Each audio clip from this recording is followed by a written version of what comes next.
ಶ್ರೀ ಗುರು ಬಸವಲಿಂಗಾಯ ನಮಃ. ಸರ್ವರಿಗೂ ಶರಣ ಶರಣ. ಊಟ ಬಲ್ಲವನಿಗೆ ರೋಗವಿಲ್ಲ ಅನ್ನುವಂತಹ ಮಾತನ್ನ ತಾವೆಲ್ಲ ಕೇಳಿರ್ತೀರಿ. ಆದರೆ ಇನ್ನೊಂದು ಶಬ್ದ ಇದೆ, ಇನ್ನೊಂದು ಮಾತಿದೆ, ಆಯುರ್ವೇದದ ಮಾತು. ಲಂಘನಂ ಪರಮೌಷಧಂ. ಅಂದ್ರೆ ಉಪವಾಸವೇ ಶ್ರೇಷ್ಠವಾದ ಔಷಧಿ. ಎರಡೂ ಸತ್ಯನೇ. ಹಾಗಾದ್ರೆ ಊಟ ಮಾಡೋದು ಶ್ರೇಷ್ಠವೋ, ಉಪವಾಸ ಮಾಡೋದು ಶ್ರೇಷ್ಠವೋ ಅಂದ್ರೆ ಯಾವುದೋ ಒಂದಾದ್ರೆ ಎರಡೂ ಶ್ರೇಷ್ಠ ಅಲ್ಲ. ಬರೇ ಉಪವಾಸ ಮಾಡ್ಕೊಂತ ಹೋಗ್ರಿ, ಏನು ಕೆಲಸ ಮಾಡಕ್ಕೆ ಆಗಲ್ಲ.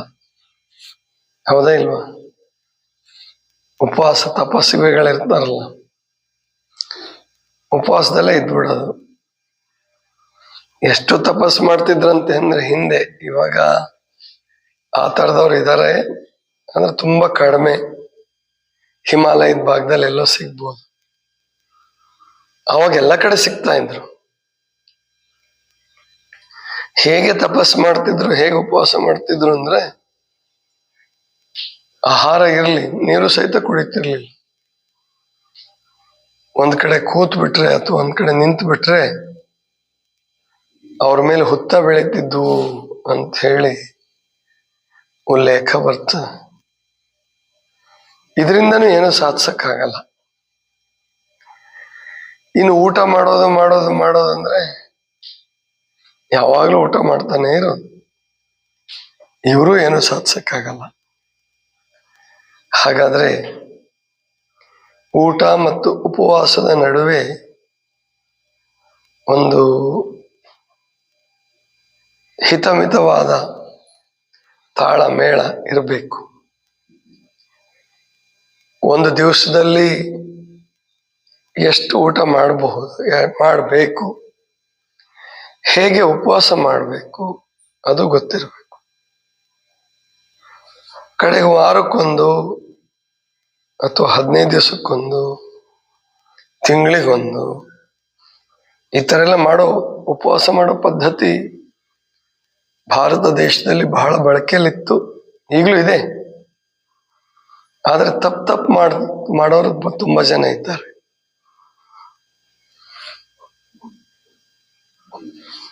ಎಷ್ಟರ ಮಟ್ಟಿಗೆ ಅಂದ್ರೆ ಬೇರೆಯವರು ಉಪವಾಸದ ಬಗ್ಗೆ ಇದೇನ್ ಬೇಡ ಬಿಡಪ್ಪ, ಈ ತರ ಉಪವಾಸ ಅಂದ್ರೆ ಬೇಡ ಅನ್ನೋ ಅಷ್ಟರ ಮಟ್ಟಿಗೆ ಆ ಉಪವಾಸ ಪದ್ಧತಿನ ಕೆಡಿಸ್ಬಿಟ್ಟಿದ್ರು.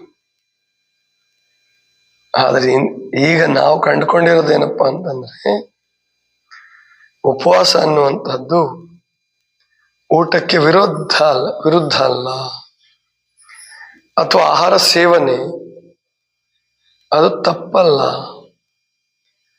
ಆಹಾರ ಸೇವನೆ ಮಾಡೋದು ಒಂದು ದೊಡ್ಡ ಅಪರಾಧ ಅನ್ನೋ ತರ ಕೆಲವರು ತಪಸ್ವಿಗಳು ಅವರು ಯಾವಾಗ್ಲೂ ಒಂದ್ ಸ್ವಲ್ಪ ತಿಂತಾರೆ, ಎಷ್ಟು ದಿವಸಕ್ಕೊಮ್ಮೆನೋ ತಿಂತಾರೆ. ಅವರು ಅದು ಯಾವಾಗ ವಯಸ್ಸಾದ್ಮೇಲೆ ರೂಢಿಸ್ಕೊಂಡಿರ್ತಾರೆ. ಕೆಲವರು ಎಲ್ಲೋ ಶತಕೋಟಿಗೊಬ್ರು, ಸಹಸ್ರ ಕೋಟಿಗೊಬ್ರು. ಮಾಣಿಕ್ಯಮ್ಮ ಅಂತ ಇದ್ರು, ಅಂಥವ್ರು, ಗಿರಿಬಾಲ ಅಂತವ್ರು ಇರ್ತಾರೆ. ಆದ್ರೆ ನಿಮಗೆ ಆ ಥರ ಇರ್ಲಿಕ್ಕೆ ಸಾಧ್ಯ ಇಲ್ಲ. ನಾವು ಆ ಎರಡರ ನಡುವೆ ಒಂದು ಸುಂದರ ಸಮನ್ವಯವನ್ನು ಮಾಡ್ಕೋಬೇಕು. ಒಟ್ಟು ನಾವು ತಿನ್ನುವ ಆಹಾರದಿಂದ ಕಾಯಿಲೆ ಬರಬಾರ್ದು,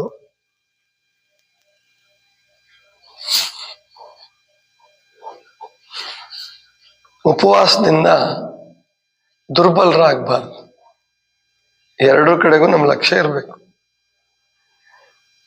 ಇವತ್ತು ತುಂಬಾ ಜನ ಉಪವಾಸದಿಂದ ದುರ್ಬಲರಾಗೋದ್ರ ಬದಲು ಆಹಾರವನ್ನ ತೆಗೆದುಕೊಂಡು ಕಾಯಿಲೆ ಮಾಡ್ಕೊಳ್ಳೋರೆ ಬಹಳ. 3 ಹೊತ್ತು ತಗೋಬೇಕು, 4 ಹೊತ್ತು ತಗೋಬೇಕು, ಸ್ವಲ್ಪ ಸ್ವಲ್ಪನೇ ತಗೋಬೇಕು,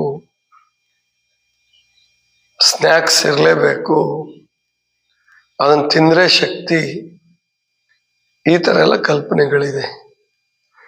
ಆಮೇಲೆ ಬಹಳ ಜನರು ಏನ್ ತಿಳ್ಕೊಂಡಿದ್ದಾರೆ ಅಂದ್ರೆ ಹಣ್ಣು ತರಕಾರಿಯಲ್ಲಿ ಶಕ್ತಿ ಇಲ್ಲ, ಅದು ಅಡಿಗೆ ಮಾಡಿದ್ರೇನೆ, ಅದಕ್ಕೆ ಉಪ್ಪು ಖಾರ ಹುಳಿ ಬೆರೆತ್ರೇನೆ ಶಕ್ತಿ ಅಂತ ತಿಳ್ಕೊಂಡಿದ್ದಾರೆ. ಅದು ಬಹಳ ತಪ್ಪು ಕಲ್ಪನೆ. ಶುದ್ಧವಾದ ಪ್ರಕೃತಿದತ್ತವಾದ ಏನನ್ನೂ ಬೆರೆಸಲಾರದೆ ಅಥವಾ ಅವುಗಳನ್ನೇ ಸ್ವಲ್ಪ ಬೆರೆಸೋದು, ಒಂದು ಸೌತೆಕಾಯಿ, ಒಂದು ಗಜ್ಜರಿ,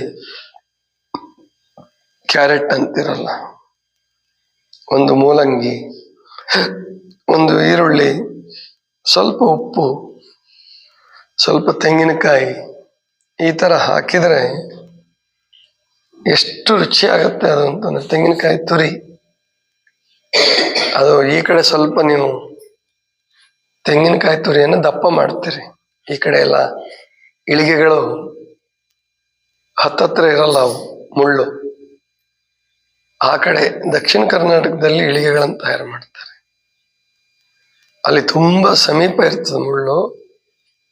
ಕಾಯಿ ತುರಿದ್ರೆ ರಸ ಬರ್ತಿರ್ತದ, ಅಂದ್ರೆ ಅಷ್ಟು ಮಟ್ಟಿಗೆ ಸಣ್ಣ ಆಗತ್ತ.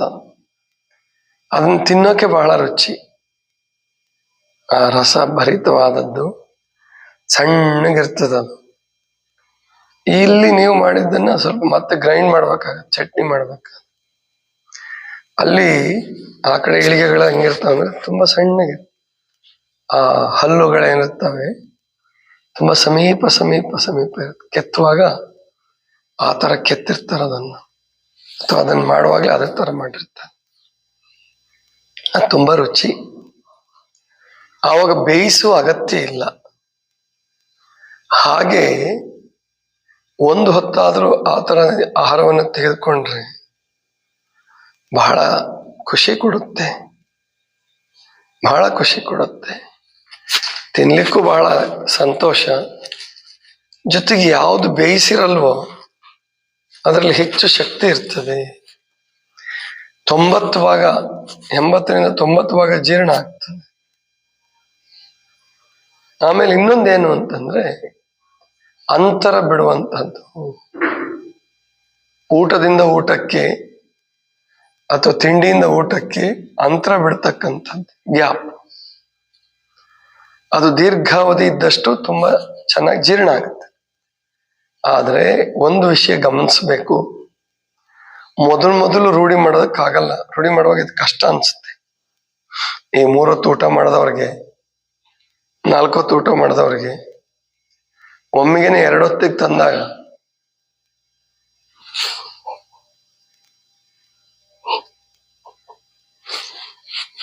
ಕೆಲವು ತೊಂದರೆಗಳಾಗ್ತವೆ.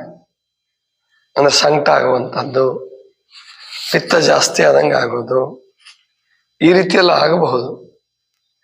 ಈ ಉಪವಾಸ ಮಾಡಿರ್ತಿರಲ್ಲ, ಇಲ್ಲೇನು ಕೋರ್ಸ್ ತಗೊಂಡಿರ್ತಿರಲ್ಲ, ಆವಾಗ ನೀವು ಊಟದ ಪದ್ಧತಿ ಬದಲಾಯಿಸ್ಕೋಬಹುದು. ಶರೀರ ಶುದ್ಧವಾಗಿರುತ್ತೆ ಅವಾಗ. ನಿಮ್ಗೆ ಹೆಂಗ್ ಅನುಕೂಲ ಆಗುತ್ತೋ ಹಂಗ್ ಬದಲಾಯಿಸ್ಕೋಬಹುದು. ಆದ್ರೆ ಊಟ ಮಾಡ್ತಿರುವಾಗ ಸಡನ್ ಆಗಿ ಬದಲಾಯಿಸಕ್ ಹೋದ್ರೆ ಸ್ವಲ್ಪ ತೊಂದರೆಗಳಾಗುತ್ತೆ. ಯಾಕಂದ್ರೆ ನಾನು ಪ್ರಯೋಗ ಮಾಡಿದ್ದೀನಿ. ಸಡನ್ ಆಗಿ ಬದಲಾಯಿಸಿದ್ರಾಗ ಆಮೇಲೆ 1 ದಿವಸ 2 ದಿವಸ ಚೆನ್ನಾಗಿ ಅನಿಸ್ಬಿಡುತ್ತೆ, ಆಮೇಲೆ ತೊಂದರೆಗಳು ಶುರು ಆಗುತ್ತೆ. ಅದಕ್ಕೆ ಮಾರ್ಗದರ್ಶನ ಎಲ್ಲದಕ್ಕೂ ಅನುಭಾವಿಗಳು ಅವರ ಮಾರ್ಗದರ್ಶನದಲ್ಲಿ ನಾವು ಇಂತಹ ಒಳ್ಳೆ ಪದ್ಧತಿಗಳನ್ನು ರೂಢಿಸ್ಕೋಬೇಕಾಗ್ತದೆ.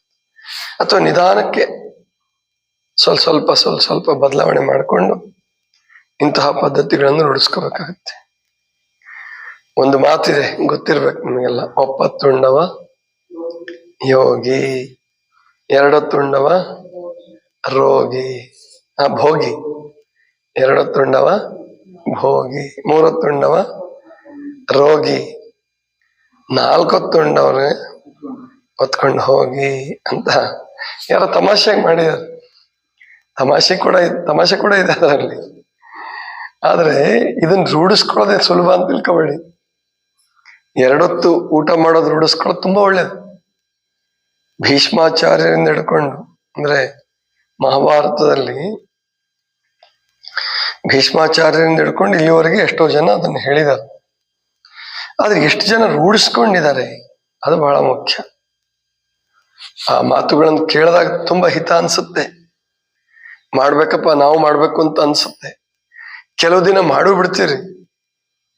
ಆದ್ರೆ ಎಲ್ಲಿ ತಪ್ತೀವಿ ಅಂದ್ರೆ ಹಬ್ಬಗಳು ಬಂದಾಗ, ನೆಂಟರು ಇಷ್ಟರು ಸೇರ್ಕೊಂಡಾಗ, ಸ್ನೇಹಿತರುಗಳು ಸೇರ್ಕೊಂಡಾಗ, ವಿಶೇಷ ಸಂದರ್ಭಗಳಲ್ಲಿ ನಾವು ಅದನ್ನ ಪದ್ಧತಿ ಬಿಟ್ಬಿಡ್ತೀವಿ. ಮತ್ತೆ ಹಿಂದಕ್ಕೆ ಬರಲ್ಲ. ಒಂದ್ಸಾರಿ ಬಿಟ್ಟೇ ಬಿಡ್ತೀವಿ. ಮತ್ತೆ ಕಾಯಿಲೆ ಆಗ್ಬೇಕದು. ತಕ್ಷಣಕ್ಕೇನು ಕಾಯಿಲೆ ಆಗಲ್ಲ. ಕೆಲ ಪದ್ಧತಿಗಳು ಆರೋಗ್ಯ ಕೊಟ್ಟಿರ್ತಾವಲ್ಲ, ತಕ್ಷಣ ತಪ್ಪು ಮಾಡಿದ ಕೂಡಲೇ ಆರೋಗ್ಯ ಕೆಡಲ್ಲ. ಹಂಗಾದ್ರೆ ನಮ್ದು ಇನ್ನು ಆರೋಗ್ಯ ಎಂದು ಕೆಡಲ್ ಬಿಡು ಅಂತ ಹೇಳಿ ಆ ತರ ರೂಢಿಸ್ಕೊಂಡ್ರೆ ಮತ್ತೆ ತೊಂದರೆ ಆಗುತ್ತೆ. ನಾವು ಏನು ಒಳ್ಳೇದನ್ನ ಕಲ್ತಿರ್ತೀವೋ 1 ದಿವಸ 2 ದಿವಸ ಬಿಡ್ಬೋದು, 3 ದಿವಸ 4 ದಿವಸ ಬಿಡ್ಬೋದು. ಮತ್ತೆ ಅದನ್ನೇ ರೂಢಿಸ್ಕೋಬೇಕು. ಮತ್ತೆ ಸರಳ ಆಹಾರ ಪದ್ಧತಿ, ಮಧ್ಯೆ ಗ್ಯಾಪ್ ಕೊಡ್ತಕ್ಕಂಥದ್ದು, ಇದನ್ನು ರೂಢಿಸ್ಕೊಂಡಾಗ ತುಂಬಾ ಸಂತೋಷ ಆಗತ್ತೆ, ಆರೋಗ್ಯ ಪ್ರಾಪ್ತಿ ಆಗತ್ತೆ. ಆಮೇಲೆ ಇವಾಗ ಎಲ್ಲರೂ ಮುಪ್ಪು ಮುಂದೂಡ್ಬೇಕು ಅಂತ ಬ್ರಿಟಿಷರು ಕಡೆಯಿಂದ, ವೆಸ್ಟರ್ನ್ ಕಡೆಯಿಂದ ಬಹಳ ಬರ್ತಾ ಇದೆ. ಅದನ್ನ ಇವಾಗ ಎಲ್ಲರೂ ನಮ್ಮವರು ಅಳವಡಿಸ್ಕೊಳಕ್ ಪ್ರಯತ್ನ ಪಡ್ತಿದ್ದಾರೆ. ಇದಕ್ಕೆ ವಯಸ್ಸಾಗ್ತಾ ಆಗ್ತಾ ಊಟದಲ್ಲಿ ಬದಲಾವಣೆ ಮಾಡ್ಕೊಳ್ಳೇಬೇಕು. ಇಲ್ಲದೆ ಹೋದ್ರೆ ಕಾಯಿಲೆಗಳು ಕಟ್ಟಿಟ್ಟ ಬುತ್ತಿ. ಇದಿಷ್ಟು ಇವತ್ತಿನ ಚಿಂತನ. ಸರ್ವರಿಗೂ ಶರಣ.